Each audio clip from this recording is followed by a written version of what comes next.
This video, I'm going to be talking about probably the most recognizable note in perfumery, arguably.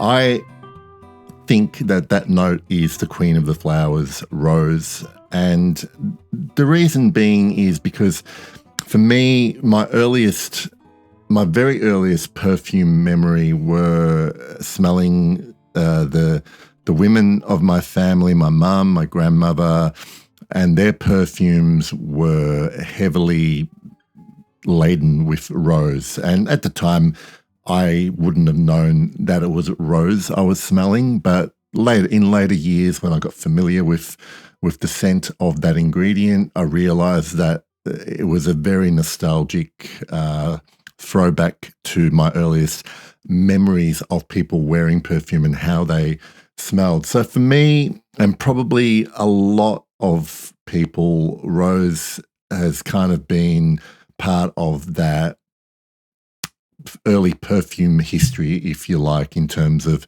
what they remember smelling. And depending on the type of associations you have, I guess it would impact your own personal relationship to how much you like perfume with rose, or what type of perfume with rose you prefer to wear. A lot of men, and admittedly, when I was a child, I wouldn't have smelled. I definitely associated the scent of rose with the women in my circle wearing perfume that was heavy with it. Men, not so much, but of course, in different cultures in different parts of the world. For example, the Middle East, the scent of rose is very, very sort of ingrained in that scented culture, and I'll talk about rose oud a little bit later in the perfume. So really what I wanted this video to be about is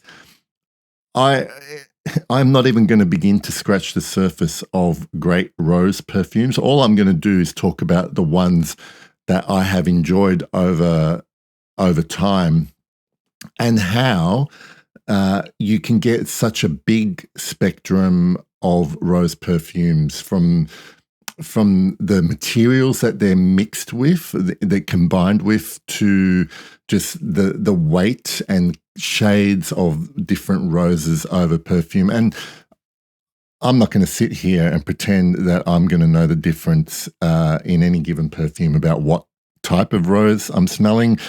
I trust to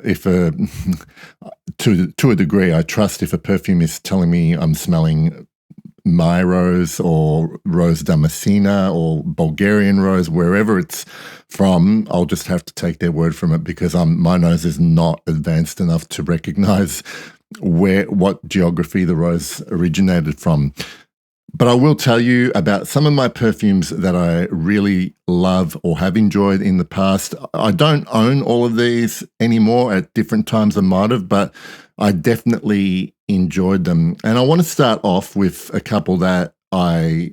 few that I own, and just sort of start to illustrate how versatile rose is, for one, depending on the type of ingredient that it's mixed with. For instance, I've got two perfumes here from Chanel. I've got Egoist from 1990, and I've got Anteath from 1981 or 80. And rose features prominently in both of them. In Egoist, it is combined with buttery sandalwood, spices, things like cinnamon. It's a really warm, languid rose that sort of weaves its way through the other materials in this perfume. But Anteath is a totally different scenario. It's a dark, brooding rose, and mainly because it is combined with a lot of sort of bitter green elements, mossiness. There is definitely a darkness and austerity that is in Anteath's rose compared to the more, I guess, vibrant, warm, and open rose of Egoist. The rose in Anteath I visualize as deep, dark red, whereas in Egoist, it's a kind of sort of softer pastel-y pink rose. And please, this is a totally subjective visualization and the way I interpret the smell to my nose. Then moving on to a couple of other variations that I have in my wardrobe. First, I want to talk about the rose of Guerlain's Ensemble Mythique. This is combined with other main ingredients being ambergris or an ambergris accord and aldehydes. The rose is ghostly, it's ethereal, it's very almost, it's almost the ghost of a rose, if you like.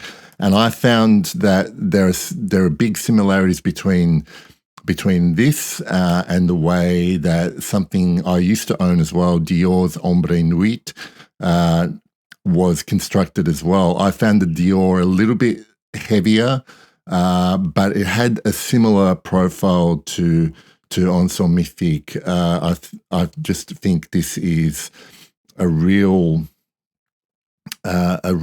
sort of misty, light pink, pastel-y watercolor rose in Ensemble Mythique. So Ombre Nuit was similar, but like I said, it just felt a little bit heavier-handed than the Guerlain. Then we move on to unusual roses, and when I say unusual, not the rose itself, but the way it's combined with other ingredients. And what I'm thinking of here is The Afternoon of the Thorn by Anteath Libre. Here it's combined with soft herbal elements, so it lends a little bit of greenness to this rose. Immortelle, which almost adds a spiciness, a savory spiciness to this. This isn't an Immortelle that is that kind of maple syrup profile. It's more of a spicy curry plant profile. And the rose seems like a wild, it feels like this is a wild rose just growing in forest and pink in color, so not like a heavy, deep scent profile. It's just lending its shade to the rest of the ingredients, which works beautifully in this particular perfume. Another one that I used to own that was a beautiful, heavier rose than Afternoon of the Thorn, also with Immortelle, but that was a sweeter kind of profile, was Le Mat by Mendito Rosa. That was a beautiful, spicy, heavy, syrupy rose as well. And then I want to touch briefly on probably the most popular combinations of rose and another ingredient being rose oud. Over time, I sort of started to smell a lot of rose oud combinations and really kind of they just really started to feel like they were all the same. But I do want to highlight one that I really enjoyed, and that was Oud Palau by Diptyque. I think the rose was still a background player to the actual oud accord there. It's a slightly funky, animalic oud in Oud Palau, but in that particular perfume, I just love the way that velvety rose sort of balanced out all the more rough edges of the animalic oud. So that's one to check out if you're exploring rose and oud. Then finally, rose patchouli is also a big popular combination, and I just want to talk about a few. I really enjoyed wearing Lumière Noire Pour Homme from Maison Francis Kurkdjian. I believe it's been discontinued now. I like the fact that that was a kind of green rose, mainly because of the patchouli, but there was also, if I'm not mistaken, like an Artemisia note or something that sort of gave it this sort of medicinal green and it was a very refined kind of rose. It wasn't that fluffy, cloudy rose from a lot of, very cheap, accessible perfumes. So it was very refined. I really enjoyed that. When we get into sort of deeper, heavy, dark roses, I want to talk about probably my favorite Tom Ford private blend that's ever been released.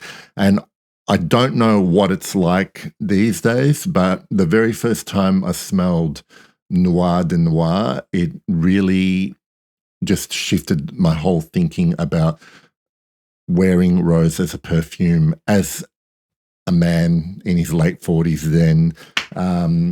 Because up until then, rose was just too ingrained in my associations with the women that wore it when I was growing up.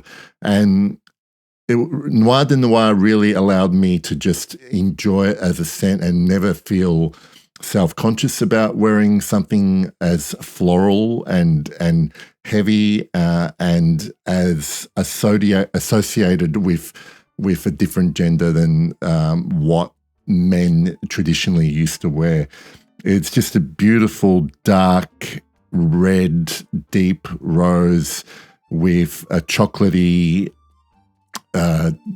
creamy patchouli underpinning it all, and it's just beautiful. Now, I haven't smelled it in a long time. I have not smelled Nuit de Noir in its current state, but a couple of alternatives. One is admittedly from Anteath and is essentially a clone copy of Nuit de Noir.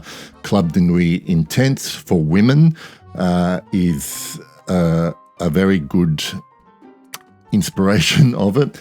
And the other one is a perfume called Ardente from Boudicca de Victorious.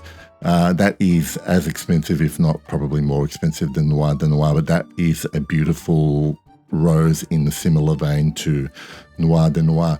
They're just some of my favorite roses, and I'm obviously only scratching the surface. I didn't even mention Portrait of a Lady, which everyone seems to venerate so much. I have tried it and I thought it was lovely, but there is so many, and I'm sure in my comments people are going to mention some wonderful classic roses. I just wanted to talk about stuff that I have experience with and I've really enjoyed in the past.